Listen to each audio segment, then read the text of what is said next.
Ladies and gentlemen, welcome to the next lesson and most likely the last lesson in the Su-25 Cadet series. This time we're gonna have some tips and tricks, and the first one is lights. What the different lights are used for and when to use them. So let's close our canopy and just start up our engines.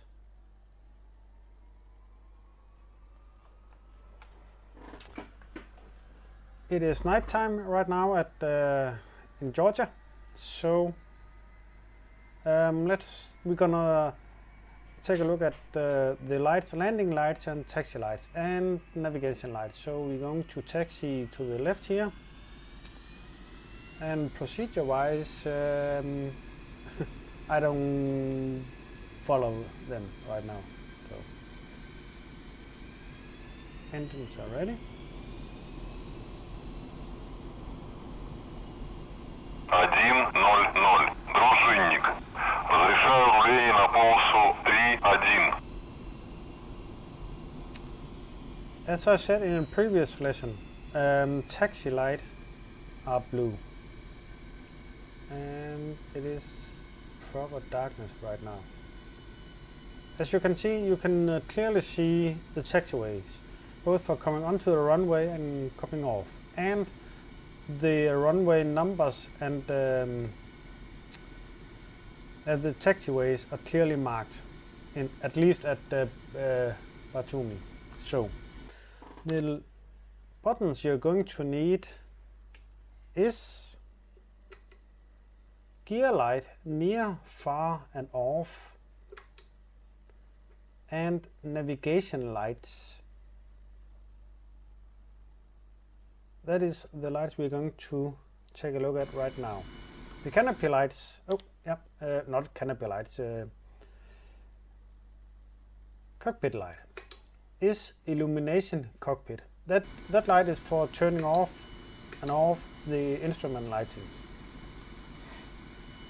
First of all, let's take a look at the landing lights. First, one click and then wait a few seconds because the lamps are coming down from the wings. You'll see plenty of lights for taxiing around, and even also for taking off or landings. But one more press on the same button. Landing lights, far lights, they are really good for landing. You can clearly see the runway. And the last one is off. If you take a look outside at the navigation buttons, you can see one click, or the first click is constant, is static. Next one is flashing. And you can also see them from inside the cockpit. The lights do not bloom as much as they did before. These lights are way more realistic and they look really well, also with the reflection on the runway. The lights are really well made. I have seen that some virtual squadrons use navigation lights to visual ID doing attacks in the night. With all due respect, if you need to light up or lit up as a Christmas tree doing combat to avoid mid-air collisions, then you need one, much more practice, two, much more confident, three, much more discipline. If you fly in a virtual squadron and you're flying formation to the target, let's say you are number 3. If flight lead comes in, he reports running in, does his attack. He says attack complete. Then number 2 comes in, attack complete, and then number 3. With practice, you can be over the target within a few seconds from each other. You do that instead of navigation light. Never ever use your light because you lack training, confidence, or discipline. And I don't care if it's night or daylight. Do not use it. If during daylight, it is very simple for a pilot to watch his airspace. Yes, I know when you say running in, you are focused at the target. That is the responsibility of all the other flight members to avoid hitting you. When you say running in, every other pilot knows you are completely focused on the target. You lose situational awareness for an effective attack run. Thereby, when the other flight member says running in, it is your responsibility. The pilots that is not performing a attack to stay out of the area, to observe either the impact of the attacking pilot and the air defenses. So in Russian aviation, I have read that if the flight lead attacks, let's say a triple fire comes up against that flight lead, it is the responsibility and duty of the wingman to, without any orders, on his own initiative, to attack that air defense. They are not the mindless robots that propaganda have said. They are more than willing to act on their own. And read up on even Soviet and Russian tank tactics. It is the initiative that is praised. Just remember that strategic target above tactical target. So if you're coming for an attack, it is much more important to destroy that bridge that is the strategic target than the air defenses that is a tactical target. But regarding the lights, now you know. Next time we are gonna take a look at stall. We mentioned stall during the landing, where I said that be very careful about not coming in too slow.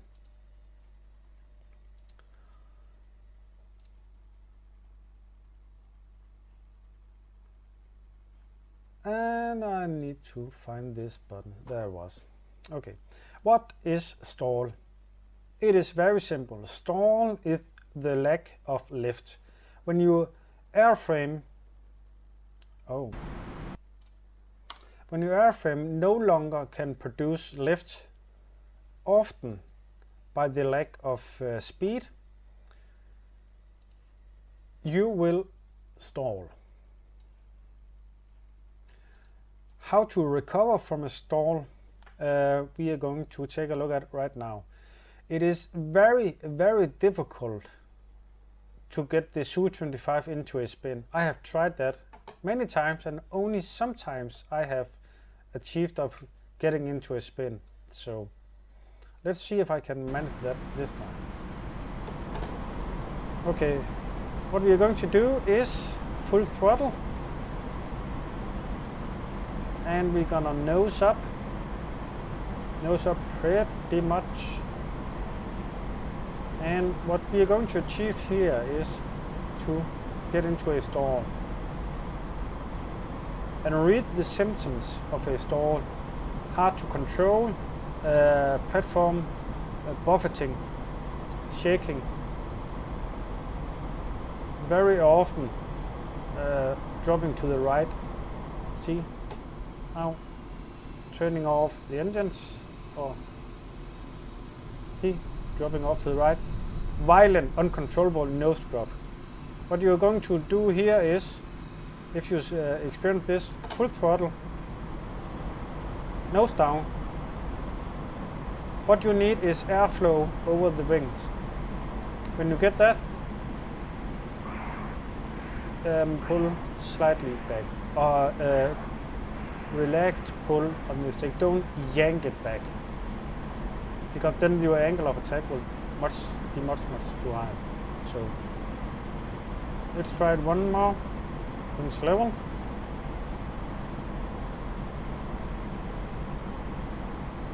$70 degrees, 80 degrees, 90 degrees.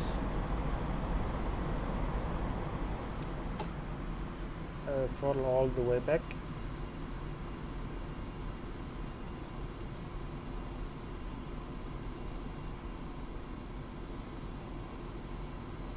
See, now she drops. And I do not touch the controls right now.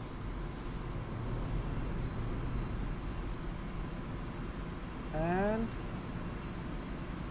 see, she's spinning, she's trying to, and now she's calm, because at that speed, around 350, 400, I got airflow over my wings, and that is what I need to regain control.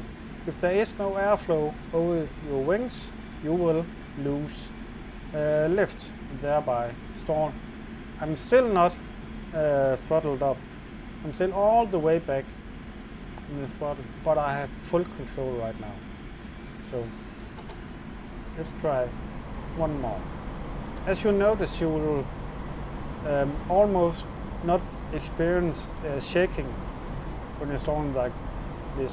If you come in for landing, coming in too slow, or trying formation flying, you will experience the shaking, the buffeting. Throttle all the way back. And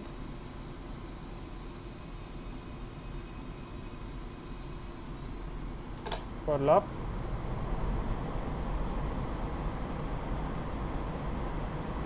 Almost inverted spin, but not quite. 400 kilometers per hour, 500, throttling back, 600, slowly pulling back. Voila. Now for one more thing. On the Su-25 you have something called maneuver flaps. Let's take a look behind you. We have our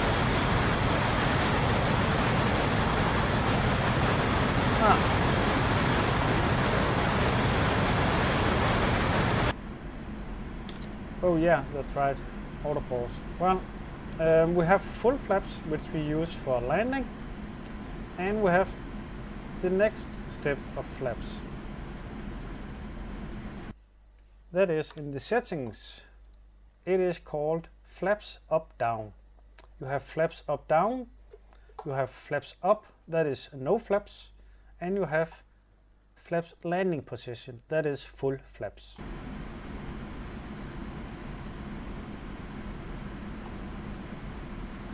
If you go just one flaps, that is only one line that is lit up on the indicator or configuration indicator. According to the manual, there is no maximum speed when these flaps are deployed. The purpose of these flaps is that, let's say you're going in for a run. This is your first run, so you're fully laden with weapon, guns and fuel and ammo. That means you are very heavy. So with one notch of flaps, maneuver flaps, somebody calls them combat flaps, you have much more control right now. You have much more lift. So I can fly much calmer, more precise, be more in control right now. So especially doing air-to-air combat dogfights, because dogfights is an energy game, and you do not regain energy by deploying flaps, but you are negating the negative benefits or the consequences of low speed. That is, roughly speaking, let's say you're in a dogfight, you're at 350 kilometers per hour. That is not so good. You deploy combat flaps. Now the plane reacts and feels like it's flying 420 kilometers per hour. So that is the purpose of maneuver flaps or combat flaps. So I guess that is it. I had a very fun time and a very hard time making this cadet series. Don't forget that a video may only take 20 minutes, but if I redone that tutorial 2-3 times, and I need to refresh how I should do it, of the maneuvers itself, then suddenly instead of a 20-minute video, it could be 2 hours. So I hope you learned something from it, that it was an appetizer for learning the Su-25, because the Su-25 is a wonderful platform to fly. She is really nice. It is a huge shame that DCS or Eagle Dynamics have not made a full fidelity version of it. If it's something to do with national security or politics, I do not know. But every other module they come out with, I need to think about it if I want to buy it. If they made a full fidelity Su-25, just the A version, just this version, I would buy it in a heartbeat for $70. That would be so nice, especially if it was the Su-25T.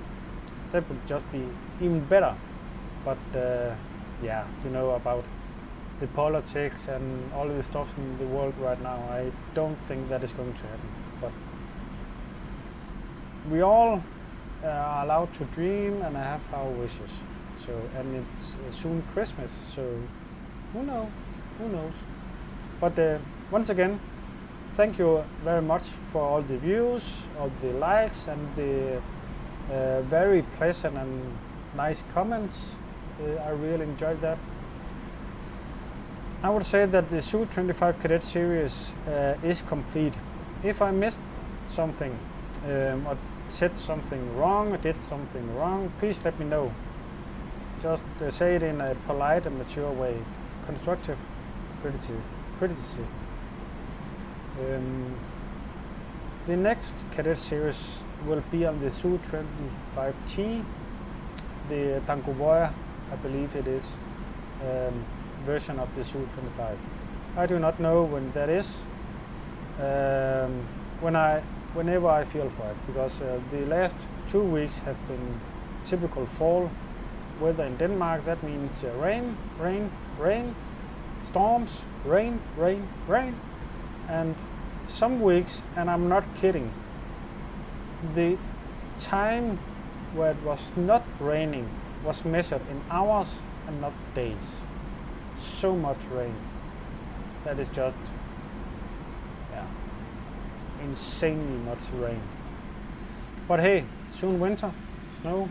So thank you for watching, and I hope you will follow me on the next Cadet series. Thank you.